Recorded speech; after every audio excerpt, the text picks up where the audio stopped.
Hæ. Við erum búin að tala sterk grundvallaratriði í sambandi við markaðsstarfið þitt. Við erum búin að tala mikið markhópinn, við erum búin að tala mikið samkeppnina og ég ætla núna að fara í það sem er í rauninni kjarnaatriði í markaðsstarfinu þínu og við munum ábyggilega skoða það núna næstu vikurnar. Algjörlega grundvallaratriði hjartað í markaðsstarfinu þínu. Ég ætla að fá í lið með mér 2 gúrúa í markaðsfræðunum til þess að keyra þessi skilaboð heim.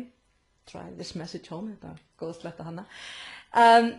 Nema hvað, að ég ætla að byrja á því að kynna fyrir ykkur mann sem heitir Peter Drucker og ef þið kannast ekki við Drucker þá mæli ég eindregið með því að þið kynnið ykkur hann, bara fínt að byrja bara á Wikipedia og slá inn Peter Drucker. Þetta er einn helsti stjórnunargúrú viðskiptafræðina á síðustu öld og hann kemur mjög vel fyrir þessu orði. Ég ætla að byrja hérna á einni tilvitnun frá honum sem er svona. Megin hlutverk fyrirtækisins er að þjóna viðskiptavinum sínum. Fyrirtæki er til svo að það geti veitt viðskiptavinum sínum vörur sínar og þjónustu. Hagnaður er ekki aðalatriðið heldur er það grundvallarforsenda fyrir því að fyrirtæki geti haldið áfram. Fyrirtæki ber einnig ábyrgð meðal annars gagnvart starfsfólki sínu og samfélaginu og það þarf að axla það ábyrgð til þess að geti haldið áfram að sinna megin hlutverki sínu.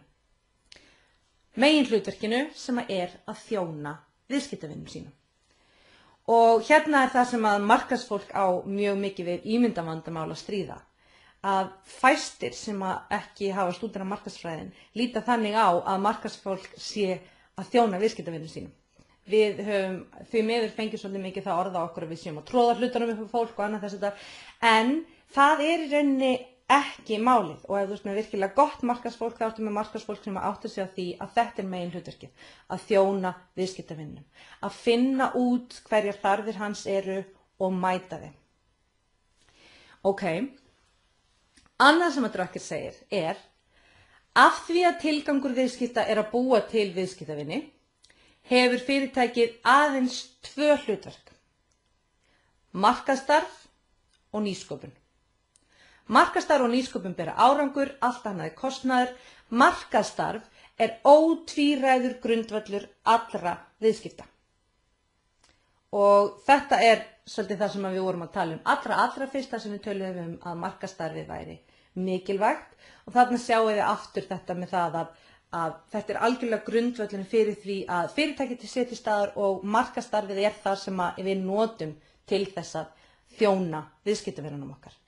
Og það er einmitt eitt af því að þjónustu stefna og þjónustu miðuð fyrirtæki, þjónustan er partur af markaðsstarfinu. En þá komum við að þessu sem er í rauninni það sem ég vil koma í dag og það er kjarninn í þessu markaðsstarfi. Fyrirtæki eru til þess að markaðssetja, segir Al Ries. Ég er alveg fullkomlega sammála.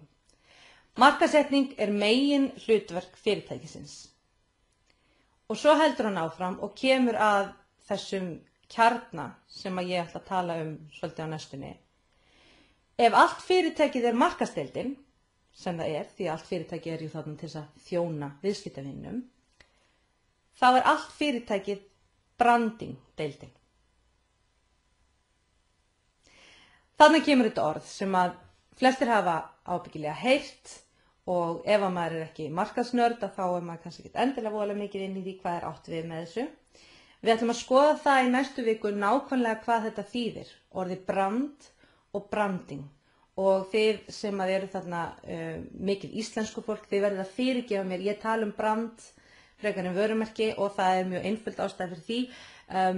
Í ensku þá erum við með 2 orð fyrir orðið vörumerki annars vegar sem er logo og orðið brand hins vegar sem er brand.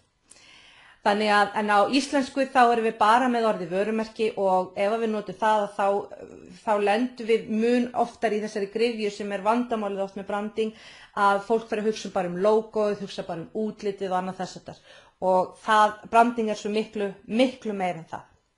Þannig að það sem ég vil að þið takið út úr þessu litla spjall okkar í dag, það er þetta að markaðsstarfið er grundvöllur viðskiptana og að við erum hérna til að þjónusta viðskiptavinin og ef að markaðsstarfið er aðal hlutverk fyrirtækisins að þá er branding kjarninn í því. Branding er hjarta markaðsstarfsins og við ætlum að skoða það í næstu viku hvað í ósköpunum þetta branding er.